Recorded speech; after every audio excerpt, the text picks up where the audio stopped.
Hello friends, कैसे हैं आप? उम्मीद है बढ़िया होंगे।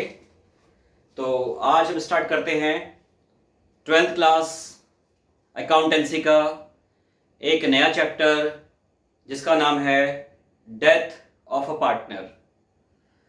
डेथ ऑफ अ पार्टनर, किसी की भी डेथ के बारे में सोचते हैं तो थोड़ा सा दुख होता है, बुरा लगता है, लेकिन यहाँ पे हमें उसकी अकाउंटिंग करनी है। अब जो हमारा काम है वो काम तो हम करेंगे ही, ठीक है।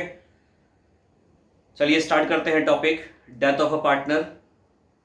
इसमें से जो आज हम डिस्कस करने वाले हैं वो है शेयर ऑफ प्रॉफिट और लॉस ऑफ डिसीज पार्टनर। अब ये डिसीज पार्टनर किसको बोलते हैं? जिस पार्टनर की डेथ हो जाती है उस पार्टनर को हम बोलते हैं डिसीज्ड पार्टनर, ठीक है जी। अब इसमें शेयर क्यों निकालना है डिसीज पार्टनर का? क्योंकि देखिए, डिसीज पार्टनर ने डेथ होने से पहले कुछ महीने काम किया होगा। मान लीजिए कोई भी 3 पार्टनर हैं ए बी सी, उसमें से किसी एक की डेथ हो गई। अब डेथ का कोई पता नहीं होता कब कहाँ किसे हो जाए, ठीक है। तो कुछ महीने तो काम किया होगा उन्होंने, कुछ दिन तो काम किया होगा। तो जितने महीने में उन्होंने काम किया उतने महीने में जो प्रॉफिट में उनका हिस्सा बनता है वो हम उनको तो नहीं दे सकते, वो तो इस दुनिया में नहीं है। लेकिन जो भी उनके एग्जीक्यूटर्स हैं, उनके जो उत्तराधिकारी हैं, जो उनके बीवी बच्चे हैं, नॉमिनीज हैं, उनको हम देंगे। हम मतलब कि फर्म यानी बाकी पार्टनर्स जो हैं फर्म में, वो फर्म की तरफ से पेमेंट होगी उनको। अब इस पेमेंट को करने के लिए उनके शेयर की कैलकुलेशन कैसे करनी है वो हमारा आज का टॉपिक है। तो स्टार्ट करते हैं समझने के लिए। अगर आप निकाल रहे हैं शेयर ऑफ प्रॉफिट या फिर लॉस ऑफ डिसीज पार्टनर, तो इसके ऊपर आपके सिलेबस में 4 तरह के क्वेश्चन हो सकते हैं। 4 तरह से क्वेश्चन में केसेस दे सकते हैं, 4 सिचुएशन दे सकते हैं।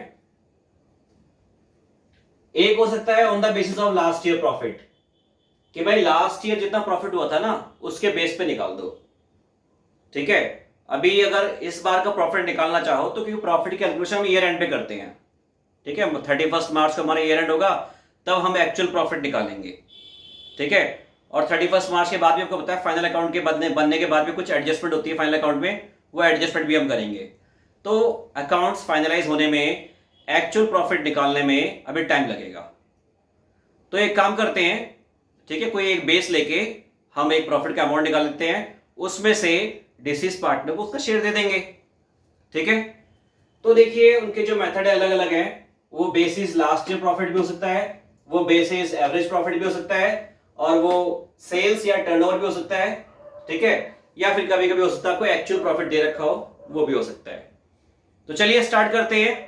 केस 1, सिचुएशन 1 क्या हो सकती है? जब क्वेश्चन आपको बोले कि लास्ट ईयर जो प्रॉफिट हुआ था उसको बेस मानकर इन कुछ महीनों का प्रॉफिट निकाल दीजिए और डिसीज पार्टनर का जो प्रॉफिट में शेयर है उसको बता दीजिए। प्रॉफिट या लॉस जो भी है उसमें जितना शेयर है वो बता दीजिए। चलिए डिस्कस करते हैं कुछ एग्जांपल्स की मदद से।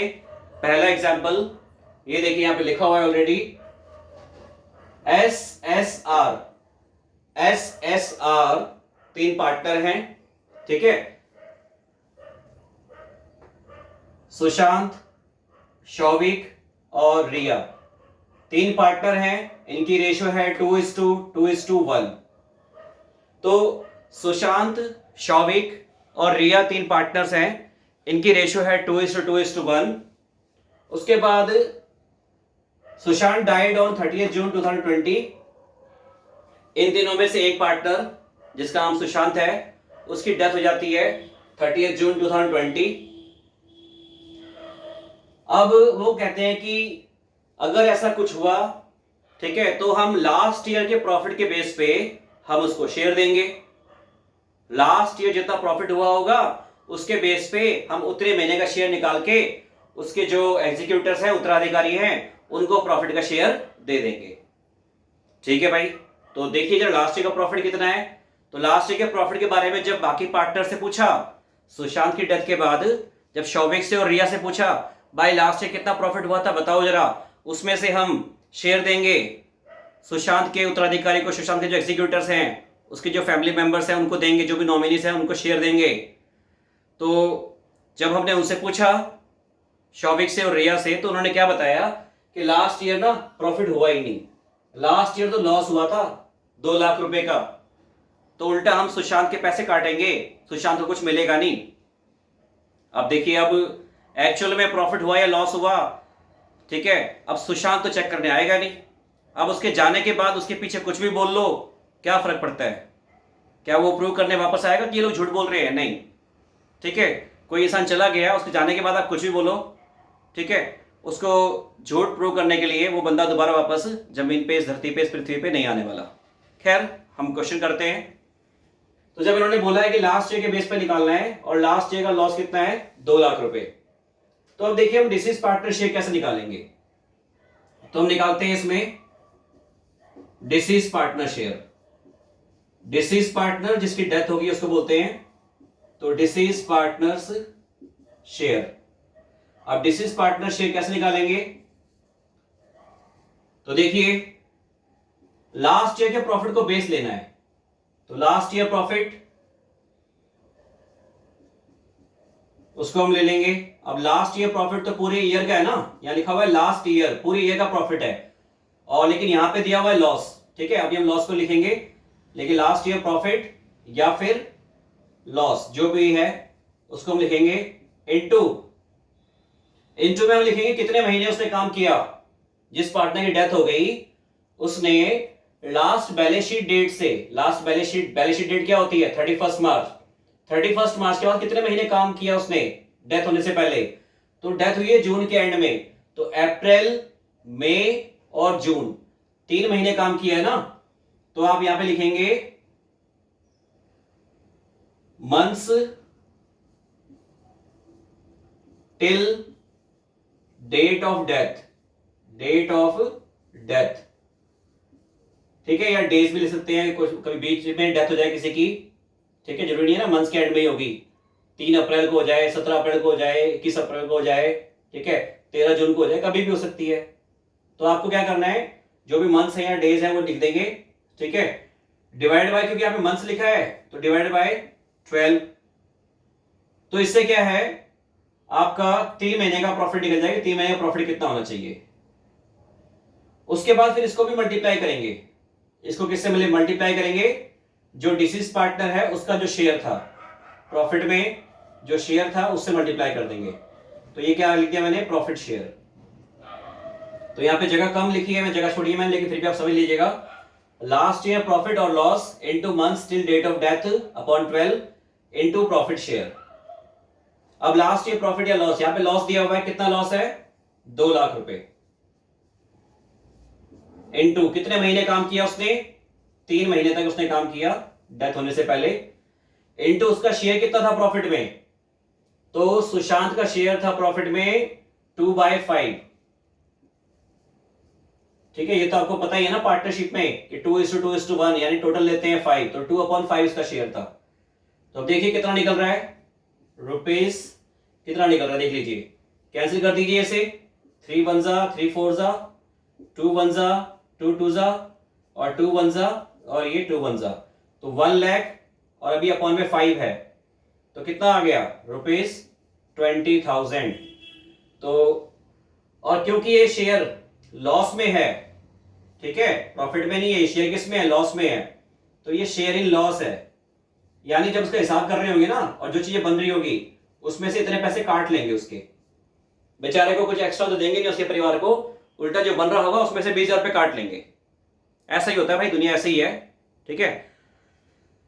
खैर, ये हो गया आपका पहला मेथड, जब दे रखा हो आपको लास्ट ईयर प्रॉफिट या लास्ट ईयर लॉस दे रखा हो और उस बेस पे निकालने के लिए बोले, तो इस तरह से आप निकालेंगे लास्ट ईयर प्रॉफिट और loss into months till date of death upon में 12 मल्टीप्लाई में प्रॉफिट शेयर। तो यहां पे कितना निकल गया 20,000।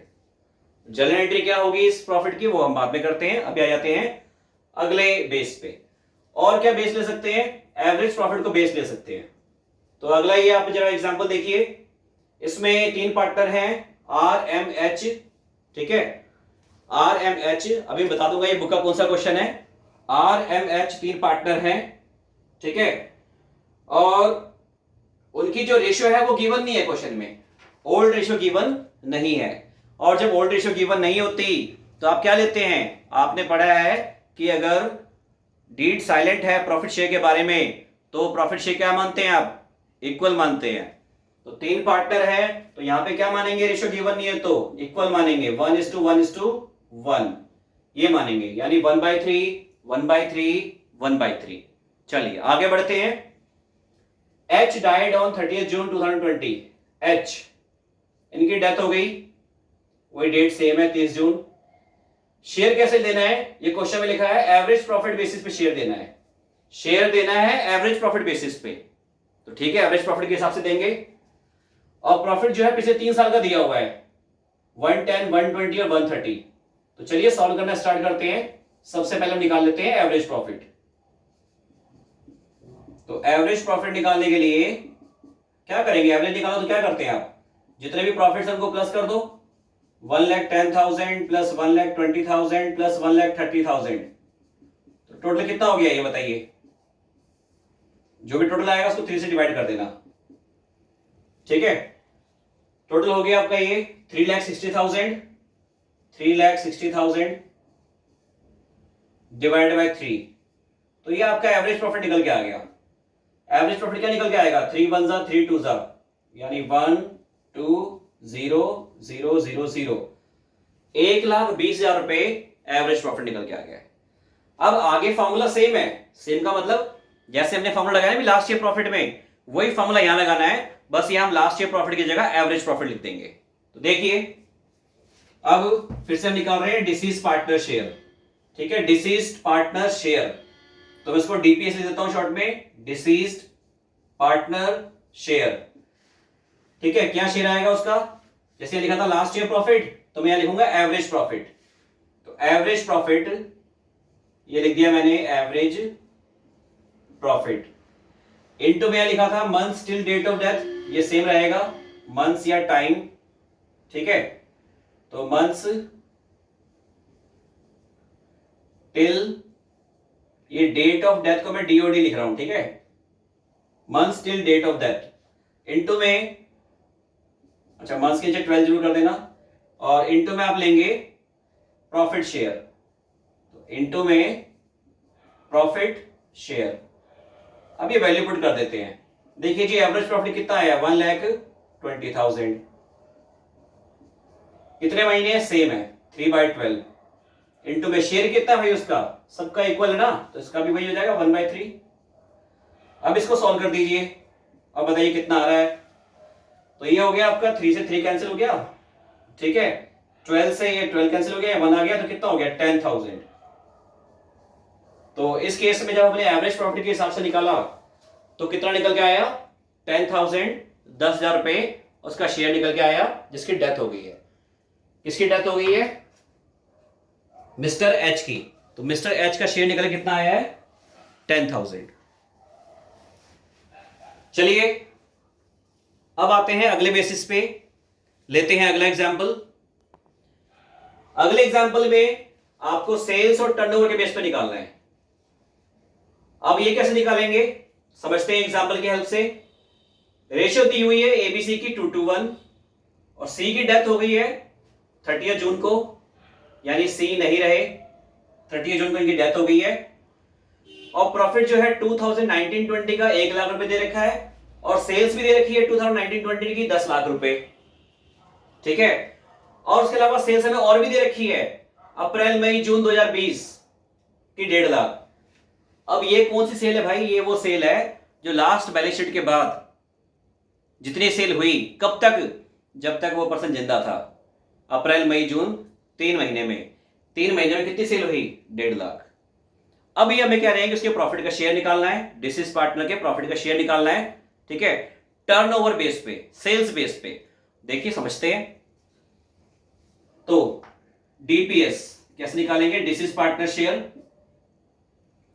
तो deceased partner share is equal to, आप पहले लिख देंगे last year profit, last year profit LYP upon में last year sales into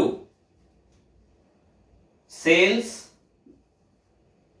till date of death, sales till date of death into जो उसका प्रॉफिट में शेयर है, ठीक है, इनटू प्रॉफिट शेयर। चलिए ये फॉर्मूला आपको लगाना है। कहने का मतलब क्या है कि भाई लास्ट ईयर प्रॉफिट कितना हुआ था, लास्ट ईयर प्रॉफिट हुआ था 1,00,000 रुपए, और जो 1,00,000 रुपए का प्रॉफिट हुआ कितनी सेल पे हुआ है, वो हुआ है 10 लाख की सेल पे। 1,00,000 का प्रॉफिट हुआ है 10 लाख की सेल पे। अच्छा, अब अगर इसको देखेंगे ना तो 1,00,000 का प्रॉफिट हुआ है 10 लाख की सेल पे, भाई कितने परसेंट दिख रहा है, 10%, यानी ये 10% का प्रॉफिट कमा रहे हैं सेल के ऊपर। 10 लाख की सेल पे 1,00,000 रुपए का प्रॉफिट कमाया, तो कितने परसेंट कमाया, 1,00,000 अपन 10 लाख इंटू 100 करेंगे तो भाई 10% आएगा ना, यानी ये लोग 10% प्रॉफिट कमा रहे हैं सेल्स पे। तो अब ये कह रहे हैं कि जो सेल हुई है 3 महीने में वो कितनी है बता दो, वो है 1,50,000 रुपए। इन 3 महीने में कितनी सेल हुई, 1,50,000 की, ये क्वेश्चन में गिवन है, ठीक है। इनटू में हम उसका शेयर ले लेंगे, उसका शेयर कितना है, सी का शेयर, सी ये लास्ट वाला है, तो कितना आ गया 1/5, 1/5, ठीक है भाई। अब जब इसको समझने के लिए थोड़ा आगे बढ़ते हैं, ये जो है ये कितना बन रहा है, इसको हटा दो तो ये 50 हटा दिए, बन गया 1/10, और आपको पता है 1/10 कितना होता है, 10%, यानी 10% प्रॉफिट कमाते हैं। तो यह 3 महीने में कितनी सेल हुई है, 3 महीने में सेल हुई है 1,50,000 की, तो यहां लिख दीजिए 1,50,000 रुपए, ठीक है। फिर उसका शेयर निकालेंगे 1/5। अब देखो ये प्रॉफिट कितना कमाते हैं भाई, 10 लाख पे 1,00,000 कमा रहे हैं, यानी 10% इनका रेशियो है। ये प्रॉफिट पे जो इनका रेशियो है सेल्स वाला वो कितना है, 10% है, ठीक है। प्रॉफिट का रेशियो कितना है इनका, 10% है, यानी ये जितनी भी सेल होती है उस पर 10% प्रॉफिट कमाते हैं। देखिए जरा, अब सेल कितनी हुई है, 1,50,000, तो 1,50,000 का 10% क्या होता है, 1/10 होता है एक तरह से। तो कितना कमा रहे हैं ये, काट दीजिए इसको, 15,000 रुपए, ठीक है भाई। 10% बताया था ना, तो ऐसी 1,50,000 की सेल हुई है 3 महीने में, तो 3 महीने जो 1,50,000 की सेल हुई है उसका 10% कितना हो गया, 15,000, तो 15,000 कमाया हमने 3 महीने में प्रॉफिट, ठीक है, क्योंकि हमने बेस सेल को लिया है। तो अब 15,000 टोटल कमाया पूरी फर्म ने, उसमें से इसका शेयर कितना है, 1/5, ठीक है भाई, 1/5 कर दिया, तो कितना आ गया, 5 3 15, ये आ गया ₹3,000। समझ आ गया जी, कितना आ गया, ₹3,000। अब अगर आप ये पूछे सर आपने इन दोनों में तो ये किया है 3/12, यहां पे भी किया है आपने 3/12, सर यहां पे 3/12 क्यों नहीं किया, भाई वहां पे जो सेल्स गिवन है ना आपको, वो पहले से ही 3 महीने की गिवन है, ठीक है, पहले से ही वो 3 मंथ्स की गिवन है। अगर सेल्स बाई चांस आपको 12 मंथ्स के हिसाब से कुछ कर रहे होते तो उसको 3 में कन्वर्ट करते ना, लेकिन जब सेल्स पहले से 3 मंथ्स की गिवन है तो क्या कन्वर्ट करना है, जो 3 महीने की सेल्स गिवन डायरेक्ट वही ले लो, ठीक है। तो इसलिए इसमें 3/12 नहीं किया, क्योंकि जो सेल्स गिवन है वो पहले से ही 3 महीने की ही गिवन है। तो ऐसा नहीं है कि आपको 12 मंथ्स की इंफॉर्मेशन दे रखी है, पूरी ईयर की इंफॉर्मेशन ली है फिर इसको 3 महीने में कन्वर्ट किया है। यहां पे तो ऐसा था ना, लास्ट ईयर प्रॉफिट या लॉस, लास्ट ईयर पूरे साल का, ठीक है, पूरे साल का प्रॉफिट लॉस था, उस पूरे साल के प्रॉफिट लॉस में से आपने 3 महीने का अलग किया है, तो इसे 3/12 किया है। यहां पे बात कर रहे हैं एवरेज प्रॉफिट की, तो एवरेज प्रॉफिट, पहले एवरेज प्रॉफिट निकाला, 3 साल का एनुअल जो प्रॉफिट था वो ऐड किया, तो एवरेज प्रॉफिट निकल के आया 1,20,000। इसका मतलब क्या है कि ये एवरेज औसतन जनरली ये एक साल में 1,20,000 कमाते हैं, जनरली एक साल में ये 1,20,000 कमाते हैं, ये इनका औसत निकला, एवरेज निकला है। तो वो जो एवरेज निकला है वो कैसा है, एक साल का एवरेज है कि एक साल में लगभग इतना कमाते हैं, ठीक है। तो एक साल का है ना, तो यहां पे भी 3 मंथ से कन्वर्ट किया, 3/12 यहां पे भी लिखा है, ठीक है। अब यहां पे तो भाई पहले से दे रखा है कि जो सेल हुई है ना वो अप्रैल से जून की दे रखी है, बाद में अलग से 3 महीने जो उसने काम किया, 3 महीने जब वो जिंदा रह के काम कर रहा था, ठीक है, तो उस टाइम पे जो सेल हुई कितने की हुई, 1,50,000 की हुई थी। तो भाई यहाँ पे कुछ अलग से हमें कन्वर्ट नहीं करना 3 महीने में, या पहले से ऑलरेडी इंफॉर्मेशन 3 महीने की दी हुई है, इसलिए यहाँ पे हमने 3/12 नहीं लिखा। याद रखना, टर्नओवर वाले मेथड में, सेल्स वाले मेथड में आप 3/12 या इस तरह से कोई भी टाइम की इंफॉर्मेशन नहीं लिखेंगे, क्योंकि पहले से आपको सेल्स या टर्नओवर उतने ही महीने की, उतने ही दिन की दे रखी होगी जितने महीने वो पार्टनर जिंदा था। बात समझ आ गई, आगे बढ़ते हैं। अब एक चीज हर जगह है, वो क्या है, प्रॉफिट शेयर। जिस पार्टनर की डेथ हो गई है उसका प्रॉफिट शेयर तो आप हर बार मल्टीप्लाई करेंगे, ठीक है, क्योंकि ये जो प्रॉफिट निकल रहा है अभी ये पूरे फर्म का निकल रहा है, ठीक है, पूरे बिजनेस का, पूरी फर्म का निकल रहा है, उसमें से हमें तो सिर्फ इसका शेयर देना है ना, तो हमेशा इसके शेयर से मल्टीप्लाई करेंगे। यहां पे शेयर था 2/5, ठीक है, 2/5। यहां पे शेयर था एच का 1/3, तो यहां पे हमने 1/3 से किया। यहां पे सी का शेयर है 1/5, तो यहां पे हमने 1/5 से मल्टीप्लाई किया। तो प्रॉफिट का शेयर निकल कितना आ गया? 3,000 रुपए आ गया। ठीक है भाई, बात समझ आई इतनी? आगे बढ़ते हैं। नेक्स्ट है on the basis of actual profit, यानी अब एक्चुअल प्रॉफिट दे रखा होगा। देखिए एक्स वाई जेड की रेशियो कितनी है? 3:1। वाई की डेथ हो गई 30 जून को, वही 3 महीने। न्यू रेशियो क्या है? न्यू रेशियो गिवन है इसमें ये अलग बात है, न्यू रेशियो गिवन है। एक्स और जेड के बीच में वाई चला गया ना, बाकी कौन बच गया? एक्स और जेड। उन्होंने अपनी न्यू रेशियो क्या रखी है? न्यू रेशियो रखी है 3:2। ओके, उसके बाद दे रखा आपको प्रॉफिट। और प्रॉफिट कौन सा दे रखा है? अप्रैल से जून का। जिन 3 महीने में ये पार्टनर जिंदा था, अप्रैल मई जून, उन 3 महीने का उन्होंने एक्चुअल प्रॉफिट निकाल लिया और बता दिया कितना प्रॉफिट है? 3,60,000। तो जब एक्चुअल प्रॉफिट दे रखा हो, ठीक है, और रेशियो चेंज हो गई हो, अगर ऐसा क्वेश्चन आ जाए तो कैसे करेंगे? देखिए सबसे पहले तो आप वही निकाल लो, शेयर निकाल लो इसका, ठीक है, पहला काम तो ये है ना, शेयर निकालना। Deceased partner share is equal to, अब बताइए हम अभी तक क्या कर रहे थे? अभी तक हम ये कर रहे थे कि जितना भी प्रॉफिट को हम बेस लेते थे उसमें से 3 महीने का निकाल रहे थे, ठीक है, उसमें से 3 महीने का निकाल रहे थे, ठीक है, हम 3 महीने का प्रॉफिट निकाल रहे थे, और 3 महीने का प्रॉफिट निकलने के बाद फिर उसका शेयर निकाल रहे थे, यही कर रहे थे ना अभी तक। लेकिन यहां पे ऑलरेडी पहले से जो प्रॉफिट दिया है वो 3 महीने का ही दिया है, ठीक है, यानी अब की बार आपको 3/12 नहीं करना। तो उसके बाद क्या बचता है? शेयर ऑफ प्रॉफिट, कि जिस पार्टनर की डेथ हुई है उसका प्रॉफिट में शेयर कितना है, रेशियो कितनी है, वो कितनी है भाई? डेथ किसकी हुई है? वाई की, ये वाई, तो वाई का बीच वाला कितना है? 2 है रेशियो, टोटल कितना है? 6, तो 2/6, यानी 3,60,000 ये 3 महीने का प्रॉफिट है, इंटू 2/6। अब 2/6 क्या होता है? 1/3, तो 3 से कैसे कर दीजिए इसको, कितना जाएगा? रुपीज 1,20,000। तो ऐसे केस में हमने इस तरह से डायरेक्ट निकाल लिया सीधा सीधा डिसीज्ड पार्टनर्स शेयर, ठीक है, डीपीएस की full form deceased partner share है, ठीक है, स्पेस कम है इसलिए मैंने शॉर्ट फॉर्म में टीपीएस लिखा है। तो ये हो गई हमारी कैलकुलेशन शेयर ऑफ प्रॉफिट और लॉस ऑफ डिसीज पार्टनर, ठीक है।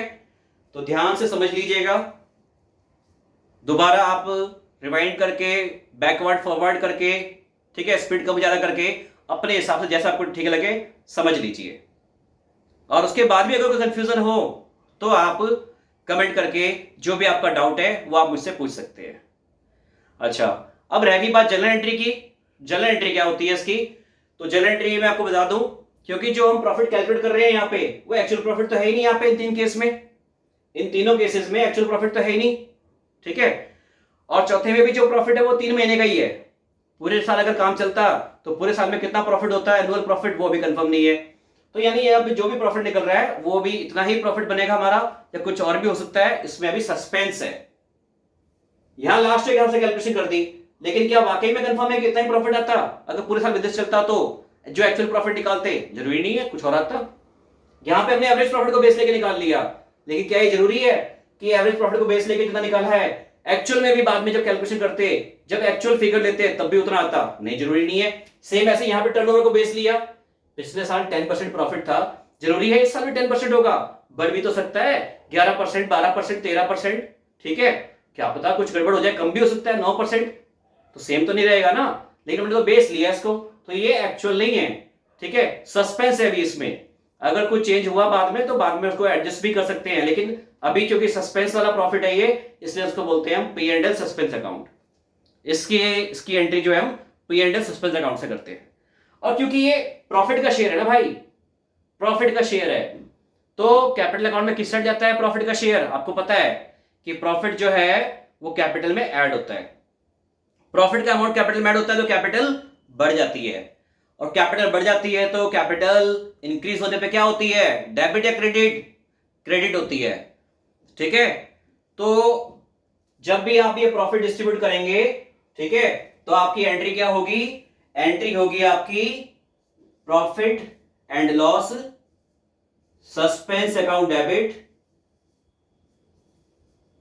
ठीक है भाई। 2, जिस पार्टनर की डेथ हो गई है उसका कैपिटल अकाउंट, इस एग्जांपल पे कौन है, सी, तो 2 सीज कैपिटल अकाउंट। कितना अमाउंट है यहां पे, तो 3000 ही है, 3000, और ये भी 3000। तो ये तो हो गई आपकी एंट्री।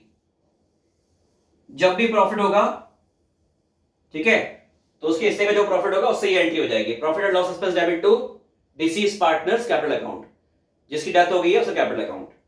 ठीक है, हालांकि आप बोल रहे होंगे उसकी जो डेथ हो गई है उसका कैपिटल अकाउंट ट्रांसफर करने का फायदा है, इसका जो बैलेंस है ना बाद में हम उनके एग्जीक्यूटिव में ट्रांसफर कर देंगे, जो भी उसके नॉमिनीज वगैरह है उनको दे देंगे। यही एंट्री यहां पे होगी इस 10,000 के लिए, profit loss expense debit to ceased capital 10,000 आ जाएगा। अच्छा, लेकिन यहां पे लॉस हुआ है, यहां पे लॉस हुआ है, तो यहां पे एंट्री भी उल्टी हो जाएगी, लॉस हुआ है तो। ठीक है, तो यहां पे अगर हम एंट्री करें, यहां थोड़ा सा स्पेस में यहां लिख रहा हूं, डेथ किसकी हुई है, एस की। ठीक है, तो क्योंकि लॉस हुआ है तो एंट्री उल्टी हो जाएगी, रिवर्स हो जाएगी। करते हैं, तो disease partners capital account debit हो जाएगा। डिसीज कौन है, यहां पे डेथ किसकी हुई है, एस की हुई है, तो S capital account debit to P and L suspense, P and L suspense account. कितना अमाउंट आएगा, ये जो लिखा है 20,000, और क्या आएगा 20,000, और ये 20,000। तो यहां पे ये एंट्री हो जाएगी, क्योंकि यहां पे लॉस हुआ है ना, लॉस होने की वजह से एंट्री उल्टी हो गई है। ठीक है, रिवर्स हो गई है। यहां पे सेम एंट्री होगी, यही वाली, अमाउंट बस 10,000 आ जाएगा। ठीक है, जगह दी इसलिए मैं लिख भी दे रहा, लेकिन आप समझ गए होंगे क्या एंट्री होगी। अच्छा, अब आ जाते हैं इस पे, यहां पे रेशियो चेंज करके दे रखी है। अगर रेशियो चेंज करके ना दी होती तो हम यही एंट्री कर देते, profit and loss expense debit to, किसकी डेथ हुई है, वाई, वाई कैपिटल अकाउंट, और लिख देते हैं 1,20,000। लेकिन रेशियो चेंज हो गई है, तो इस केस में आपको गेनिंग रेशियो निकालनी होगी, इस केस में आपको गेनिंग रेशियो निकालनी होगी। गेनिंग रेशियो निकालने का फॉर्मूला आपको पता है, gaining ratio is equal to new ratio minus old ratio. मैं शॉर्ट में इसको क्या बोलता हूं, GNO, याद रखने के लिए गन्नो, गन्नो, GNO। ठीक है, तो ये आप रेशियो निकाल लीजिए, किसकी, एक्स के और जेड का निकाल लीजिए। बात करते हैं पहले एक्स की, तो एक्स की रेशियो क्या निकलेगी, एक्स की न्यू रेशियो है 3:2 में से 3/5 इसका हो गया, और जेड बचा है, जेड का कितना हो गया 2/5। अब 3/5 और 2/5 में से आप माइनस कर दीजिए इनकी ओल्ड रेशियो। एक्स की ओल्ड रेशियो क्या है 3/6, 3/6। जेड की ओल्ड रेशियो क्या है, जेड की है 1/6, तो लिख दिया 1/6। अब सॉल्व कर देंगे, एलसीएम कितना जाएगा, 6 5 30, 30, क्रॉस मल्टीप्लाई कर देते हैं यहां पे, ये हो गया 18, और 6 3 18, 5 3 15, तो कितना आ गया, ये आ गया 3/30, 3/30। यहां पे भी कर देते हैं वही, एलसीएम कितना जाएगा 30। अब इनको कर देते हैं क्रॉस मल्टीप्लाई, 6 2 12, और 5 1 5, तो 12 - 5 कितना आ गया 7/30। ठीक है, तो बताओ गेनिंग रेशियो क्या आ गई 3:7, तो 3:7 गेनिंग रेशियो आ गई है। और जब रेशियो चेंज हो रही हो तो हम एंट्री करते हैं gaining partners capital account debit to sacrificing partners capital account. अगर आपने रिटायरमेंट चैप्टर किया है तो वहां भी आपने गुडविल के लिए एंट्री की होगी, gaining partners capital account debit to sacrificing partners capital account. या आपने change in profit sharing ratio chapter किया है तो वहां भी आपने एंट्री की थी, gaining partners capital account debit to sacrificing partners capital account. तो अब यहां पे आपको गेनिंग पार्टनर को डेबिट करना है। गेनिंग पार्टनर कौन कौन है, एक्स और जेड। तो एक्स और जेड को आप डेबिट कर देंगे जो गेनिंग पार्टनर है, और टू सैक्रिफाइसिंग पार्टनर वो कौन है, वाई, उनको आप क्रिएट कर देंगे। तो लिखते हैं entry, X debit, Z debit to Y. ठीक है, साथ में स्पेस नहीं है इसलिए मैं कैपिटल अकाउंट वर्ड नहीं लिख रहा, लेकिन आप याद रखें कि यहां पे कैपिटल अकाउंट वर्ड जरूर आएगा। तो एंट्री क्या बनेगी, X debit, Z debit to Y capital account. तो ये एंट्री हो जाएगी। अब बात करते हैं अमाउंट की। तो प्रॉफिट कितना निकल के आया था, 1,20,000 का शेयर निकल के आया था। अब 1,20,000 में से एक्स और जेड को हम डेबिट कर देंगे 3:7 में। तो यहां लिखेंगे आप 1,20,000 तो वाई के सामने, 1,20,000 को मैं ना 1.2 लाख लिख रहा हूं, समझ लेना 1.2 लाख, ठीक है, ये पॉइंट है 1.2 लाख है। अब 1.2 लाख को 3:7 बांट दो, 3:7 कितना होता है 3/10 और 7/10, यानी 1,20,000 को, ठीक है, आप 10 से डिवाइड कर दो, कितना आ गया 12,000। अब 12,000 को 3 से मल्टीप्लाई कर दो, 12 3 जा 36,000, ठीक है, 12 3 जा 36,000, ये 36K लिख दिया मैंने, और 12 7 जा 84,000, ये 84K लिख दिया मैंने।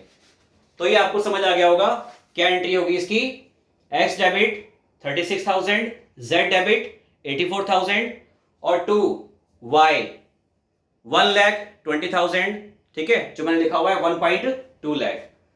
तो उम्मीद है कि ये टॉपिक आज का समझ आ गया होगा, जिसमें मैंने डिसीज पार्टनर का शेयर निकाला और साथ में मैंने जनरल एंट्री भी बता दी चारों केस में, कि जब प्रॉफिट होगा तो सिंपल सी एक एंट्री करनी है आपको, profit and loss expense debit to CS capital. तो इन दोनों केस में सेम एंट्री होगी, यहाँ पे एंट्री 3,000 से है, यहाँ पे कितने से करोगे 10,000 से।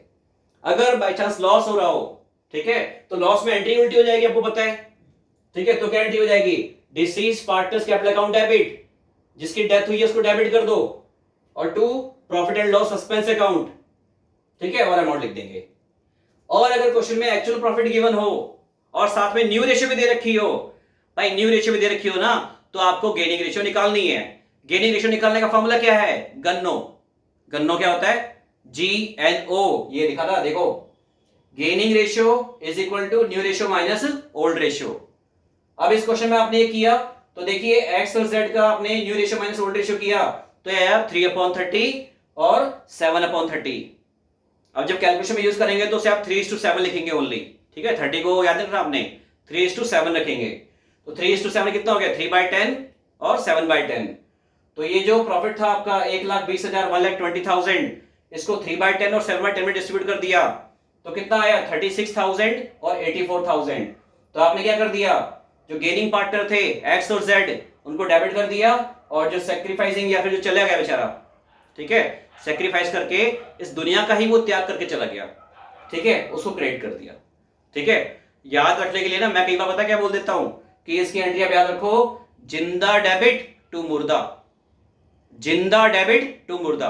कौन कौन जिंदा है, एक्स और जेड जिंदा है, तो एक्स और जेड देखो डेबिट हो रहे हैं, ठीक है, भाई पैसे के रूप में गेन तो उसी को मिलेगा ना जो जिंदा है, तो जिंदा डेबिट और जो चला गया उसको क्रेडिट कर दो, टू मुर्दा यानी टू वाई, ठीक है, साथ में कैपिटल अकाउंट लगा देना, ठीक है।